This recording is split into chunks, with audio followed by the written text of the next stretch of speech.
Esther was born into a home where money was never a problem. Her father owned businesses across the city, and her mother wore gold jewelry that sparkled in the sunlight. Their house was big, with marble floors and tall gates that kept the world outside.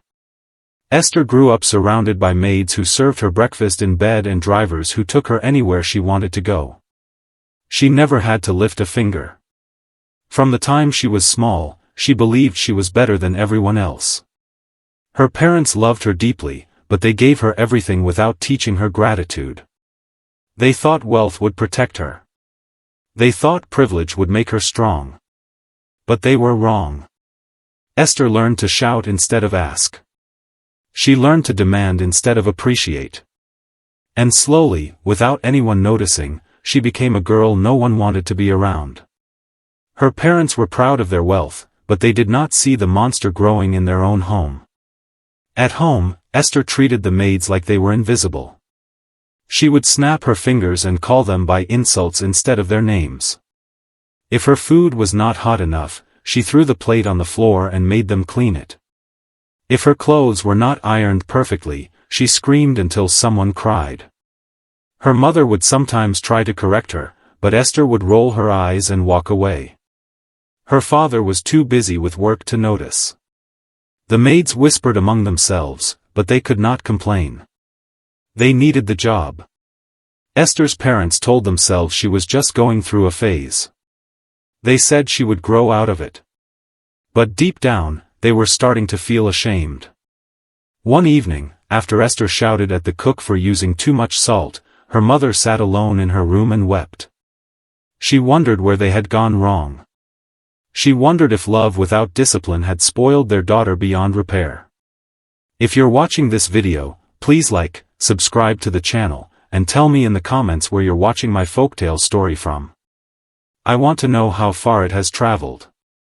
At school, Esther was known as the girl who had everything but respected nothing. She wore expensive uniforms and carried designer bags, but her attitude made her ugly. She talked back to teachers and laughed when they tried to correct her. She bullied students who wore old shoes or brought simple lunches. She made fun of anyone who was not as rich as she was. Her grades were terrible because she never studied. She believed that money would buy her a future, so why bother with books? The teachers were frustrated, but they were also afraid. Esther's father was a powerful man, and no one wanted trouble. So they let her behave badly, and she got worse. Other students avoided her. Even the popular kids did not want her around. Esther told herself she did not care. She told herself she was too good for them anyway. But at night, alone in her big bedroom, she sometimes felt empty. Rumors about Esther began to spread beyond the school gates. Teachers called her parents for meetings, but her father was always too busy, and her mother made excuses. Church members started whispering during services. They said Esther had no home training. They said her parents had money but no wisdom. One Sunday, a deaconess pulled Esther's mother aside and said, "Your daughter is heading down a dangerous path. If you do not stop her now, she will disgrace you in public." Her mother smiled politely, but inside, her heart was breaking. She went home and told her husband what the woman had said. He waved it off and said people were just jealous. But the whispers did not stop. They grew louder. And soon, everyone in the community was talking about the spoilt daughter who had no respect for anyone. Esther's parents began to avoid social events. They were ashamed, but they still did not act. One Sunday, the church hosted a special program with a visiting pastor. The whole community came to celebrate. Esther's parents were seated in the front row, dressed in their finest clothes. Esther sat beside them, bored and uninterested. During the pastor's sermon, a young boy accidentally bumped into Esther while walking to the altar. She stood up and shouted at him in front of everyone. "Are you blind? Watch where you are going, you dirty beggar." The church went silent. People gasped. The boy's mother began to cry. Esther's father grabbed her arm and pulled her down, but it was too late. The damage was done. After the service, no one spoke to them. People looked away. Esther's mother could not stop crying on the drive home. Her father's hands shook with anger. When they got home, he locked himself in his office. Her mother sat in the living room, staring at nothing. That night, they made the hardest decision of their lives. Esther's father came out of his office with red eyes. He had been crying, something Esther had never seen before. Her mother sat on the couch, her hands folded tightly in her lap. They called Esther into the living room. She walked in slowly, still angry about being embarrassed at church. Her father spoke first. His voice was low and firm. "Esther, we have failed you. We gave you everything except discipline. We loved you, but we did not teach you how to love others. You have become a disgrace to this family and to yourself." Esther opened her mouth to argue, but her mother raised her hand. "We are sending you to a boarding school. A strict one. Far from here. You will learn respect, or you will learn nothing at all." Esther laughed. She thought they were joking. But when she saw their faces, her smile faded. "You cannot be serious," she whispered. Her father nodded. "We leave in 3 days." Esther spent the next 3 days crying, shouting, and begging. She promised to change. She said she would be good. But her parents did not listen. They had heard her promises before. On the morning of the trip, the maids packed her bags in silence. Esther refused to say goodbye to them. She sat in the back of the car with her arms crossed, staring out the window. Her mother sat beside her, wiping her eyes. Her father drove without speaking. The journey took hours. They left the city behind and entered the countryside. The roads became rough. The houses became smaller. Esther's heart began to pound. When they finally arrived at the school, she could not believe her eyes. It was nothing like her private school. The buildings were old. The grounds were dusty. There were no fancy gates. Just a simple sign that read, "Grace Boarding School, Discipline, Hard Work, Respect." Esther felt her stomach drop. Her parents walked her to the office of the headmistress. The woman was tall and serious, with kind eyes but a firm mouth. Her name was Madame Uche. She shook hands with Esther's parents and looked at Esther for a long time without speaking. Esther looked away. Madame Uche finally said, "We do not tolerate rudeness here. We do not tolerate laziness. If you follow the rules, you will grow. If you fight them, you will suffer. The choice is yours." Esther's father hugged her stiffly. Her mother cried and whispered, "Please, my daughter. Please change." Then they left. Esther stood in the office, watching the car drive away until it disappeared. She felt abandoned. She felt angry. She felt scared. Madame Uche handed her a uniform and a list of daily duties. "You start tomorrow morning. 5 o'clock. Do not be late." Esther wanted to scream, but no sound came out. The next morning, a loud bell rang at 5 o'clock. Esther groaned and pulled the blanket over her head. But a senior student yanked it off and shouted, "Get up. Now." Esther stumbled out of bed, confused and angry. She was handed a broom and told to sweep the dining hall before breakfast.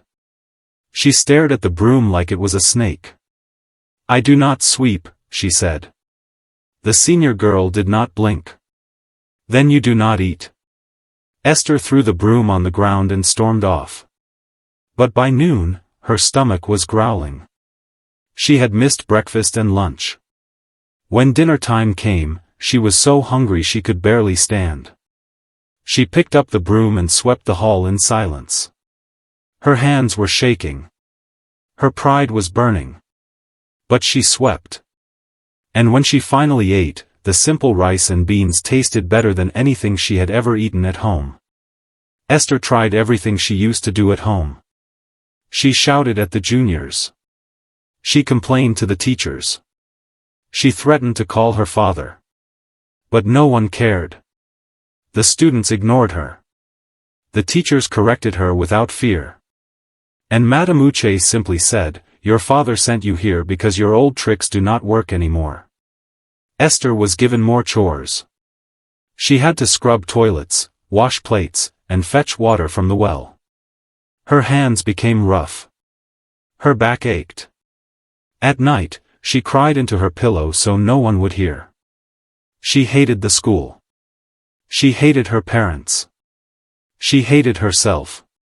One evening, after being punished for talking back to a teacher, she sat alone under a tree and whispered, "I want to go home." But deep down, she knew the truth. The home she wanted to return to no longer existed. She had destroyed it with her own pride. Weeks passed, and Esther's life became a daily battle. She woke up tired and went to bed exhausted. Every morning felt the same. The bell at 5, the cold water for bathing, the endless chores. She tried to make friends, but the other students had heard about her behavior. They kept their distance. Esther sat alone during meals. She worked alone during group activities. No one wanted to partner with the proud girl from the city. One afternoon, she overheard two girls talking about her. "She thinks she is better than us," one said. "But look at her now. Sweeping floors like the rest of us." They laughed. Esther clenched her fists, but she did not say anything. For the first time in her life, she had no power. Her words meant nothing. Her threats were empty. And slowly, the loneliness began to break her in ways punishment never could. One evening, Esther refused to wash the dishes after dinner. She was tired of being treated like a servant. She stood in the kitchen with her arms crossed and said, "I am not doing it." The senior in charge did not argue. She simply reported Esther to Madame Uche. An hour later, Esther was called to the office. Madame Uche did not shout. She did not lecture. She just looked at Esther with sad, disappointed eyes and said, "You still do not understand, do you? This is not punishment. This is preparation. Life will not bow to you, Esther. You must learn to bow to life." Then she assigned Esther to work in the school farm for a week, starting at dawn. Esther walked back to her dorm in silence. That night, she lay in bed and cried harder than she ever had before. She thought about her parents. She thought about the maids she had mistreated. And for the first time, she felt ashamed. The farm work was the hardest thing Esther had ever done. She had to dig, plant, and water crops under the hot sun. Her hands blistered. Her legs ached. By the third day, she collapsed in the dirt and could not get up. A younger girl named Blessing, one of the juniors, came over and helped her to the shade. She gave Esther water and wiped the sweat from her face. Esther was too tired to be proud. She looked at Blessing and whispered, "Why are you helping me? I have been terrible to everyone." Blessing smiled softly. "Because everyone deserves a second chance. Even you." Esther felt something crack inside her chest. Tears filled her eyes. She took the water and drank slowly. Then she looked at Blessing and said, "Thank you." It was the first time she had said those words and truly meant them. Blessing nodded and walked away, leaving Esther sitting in the shade, thinking. A few days later, Esther fell sick with a fever. She was too weak to get out of bed. The other students avoided her room, still keeping their distance. But in the evening, Madame Uche came in with a bowl of hot soup and medicine. She sat on the edge of the bed and fed Esther herself. Esther was confused. "Why are you being kind to me?" she asked weakly. Madame Uche smiled. "Because discipline without care is cruelty. I am hard on you because I see your potential. You are not a bad girl, Esther. You are just a lost one. And I will not give up on you." Esther's eyes filled with tears. No one had ever spoken to her like that before. Her parents had loved her, but they had spoiled her. Her teachers had feared her father, so they never corrected her. But Madame Uche was different. She cared enough to be tough. And in that moment, Esther realized something important. Real love does not always feel gentle. Sometimes it feels like fire. After she recovered, something shifted in Esther. She stopped complaining. She stopped fighting. She woke up before the bell and started her chores without being told. She greeted the seniors respectfully. She helped the juniors carry water. Slowly, the other students began to notice. At first, they were suspicious. They thought it was an act. But week after week, Esther remained humble. She apologized to the girls she had insulted. She thanked the cooks for their food. She even volunteered to clean the bathrooms without being asked. One evening, Blessing sat beside her during dinner and said, "You have changed." Esther smiled sadly. "I had to. The old me was ugly." Blessing shook her head. "No. The old you was hurt. You just did not know it yet." Esther thought about those words all night.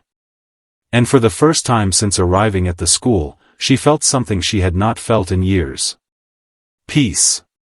As the weeks turned into months, Esther's transformation became obvious to everyone.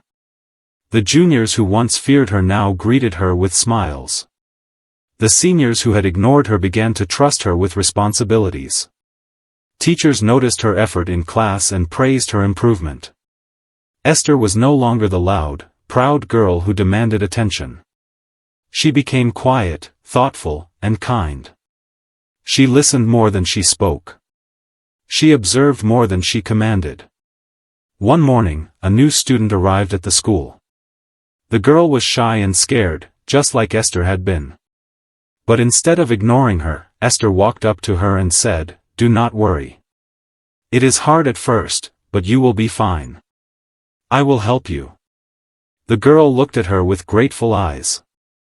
And in that moment, Esther realized something powerful. Helping others made her feel more valuable than being served ever did.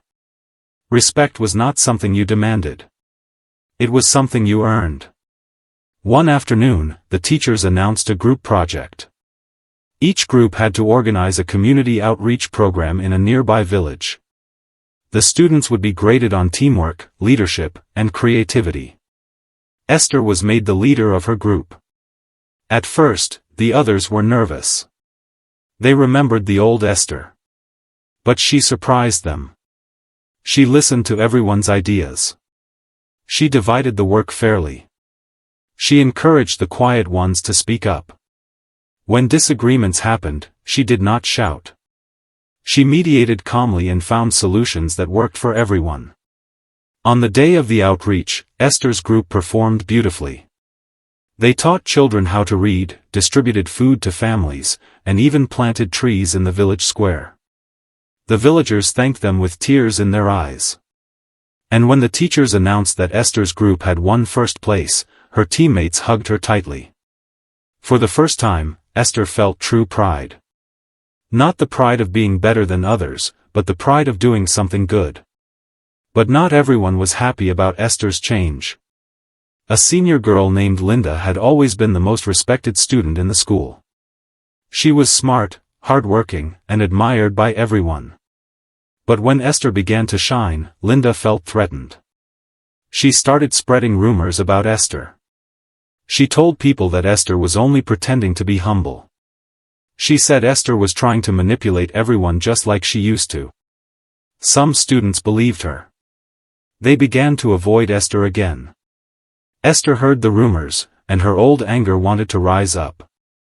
She wanted to confront Linda. She wanted to shout and defend herself. But then she remembered Madame Uche's words. Real strength is not in fighting back. It is in staying calm when others try to break you. So Esther said nothing. She continued to work hard. She continued to be kind. And she trusted that the truth would speak for itself. One evening, Esther returned to her dormitory and found her locker broken open. Her clothes were scattered on the floor, torn and stained with ink. Her books were ripped apart. She knew immediately who had done it. Linda. The other girls gasped and waited to see what Esther would do. The old Esther would have exploded. But the new Esther just knelt down and began picking up her things quietly. Blessing came to help her. "Are you not going to report her?" Blessing whispered. Esther shook her head. "No. She is hurting. Hurt people hurt others." The next day, during assembly, Linda expected Esther to accuse her publicly. But Esther did not say a word. Instead, after assembly, Esther walked up to Linda privately and said, "I forgive you. I do not know what I did to hurt you, but I am sorry." Linda stared at her in shock. Then, slowly, tears began to fall. She broke down and confessed everything. She admitted she was jealous and afraid of being replaced. Esther hugged her. And from that day on, Linda became one of Esther's closest friends. Months later, it was time for the end-of-term exams. Esther had been studying harder than ever before. She no longer believed that money could buy success. She knew now that effort, discipline, and humility were the real keys to achievement. When the results were announced, Esther could not believe her eyes. She had scored higher than she ever had in her entire life. She came third in the entire school. Her name was called during the award ceremony, and the whole school clapped for her.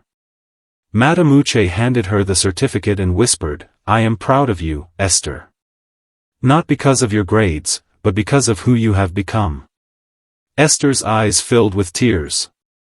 She thought about how far she had come. From the spoilt, angry girl who arrived months ago to the humble, hard-working young woman standing on stage. That night, she sat under the same tree where she had once cried in loneliness. But this time, she was smiling. That evening, Esther sat at her desk and pulled out a piece of paper. Her hands trembled as she began to write. "Dear Mama and Papa, I know I have hurt you more than words can ever say. I was selfish, proud, and cruel. I disgraced you in front of everyone, and I did not care. But this school has taught me something I never learned at home. It taught me that respect is not about money or power. It is about how you treat people when no one is watching. I am sorry for the pain I caused. I am sorry for the shame I brought to our family. Thank you for making the hardest decision of your lives. Thank you for loving me enough to let me go. I am not perfect yet, but I am trying. And I promise, when I come home, you will see a daughter you can be proud of. With all my love, Esther." She folded the letter carefully and gave it to Madame Uche to post. That night, she slept peacefully for the first time in months. When the term finally ended, Esther's parents came to pick her up. They arrived early in the morning, nervous and unsure of what they would find. Would their daughter still be angry? Would she blame them? But when Esther walked out of the dormitory, they barely recognized her. She was calm. She was smiling. She ran to them and hugged them tightly, tears streaming down her face. "I am so sorry," she whispered. "I am so sorry." Her mother sobbed. Her father held her close and said, "Welcome back, my daughter." On the drive home, Esther told them everything. She told them about the chores, the punishments, the loneliness, and the lessons. She told them about Madame Uche, Blessing, and Linda. Her parents listened in silence, their hearts heavy with both regret and relief. When they finally arrived home, Esther did something that shocked everyone. She walked straight to the kitchen and greeted the maids by name. She hugged them and apologized for how she had treated them. The maids cried. And so did her mother.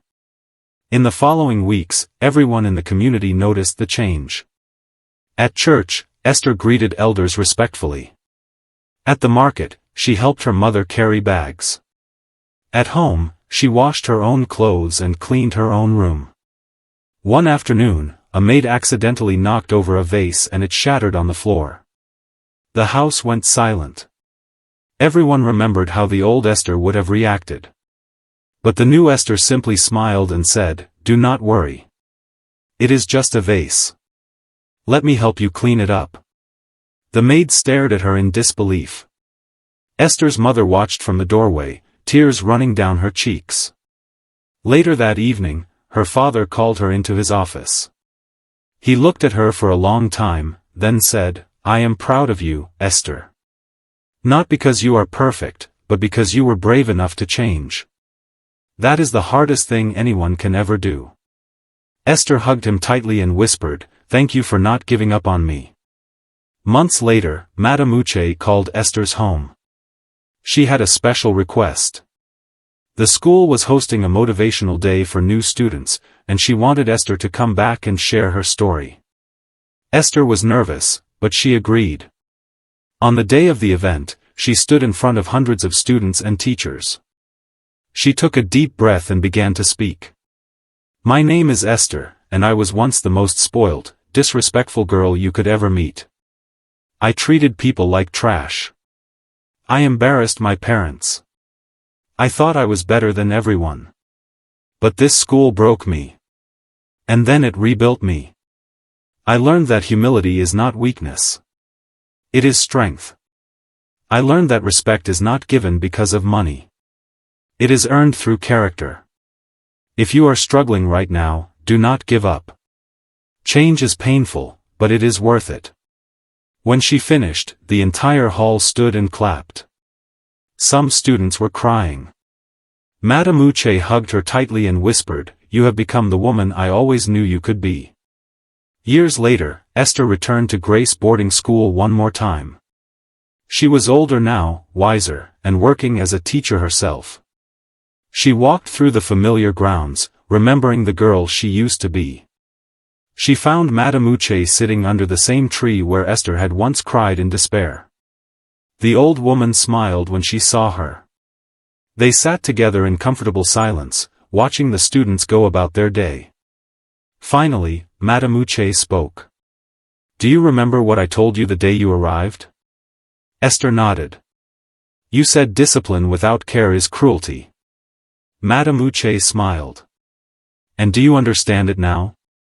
Esther looked at the students laughing and working together. She thought about her journey, her pain, and her growth. Then she smiled and said, "Yes. I understand. Humility is not weakness. It is wisdom." Madame Uche nodded. "And that, my dear, is the greatest lesson of all. The story you have just heard is a beautiful African tale about pride, discipline, and the power of change. I am telling you this story to wake your minds to the importance of humility, respect, and the courage it takes to admit when we are wrong. If you were Esther's parents, would you have made the same decision? Would you have sent your child away to learn the hard way, or would you have continued to protect them from the consequences of their actions?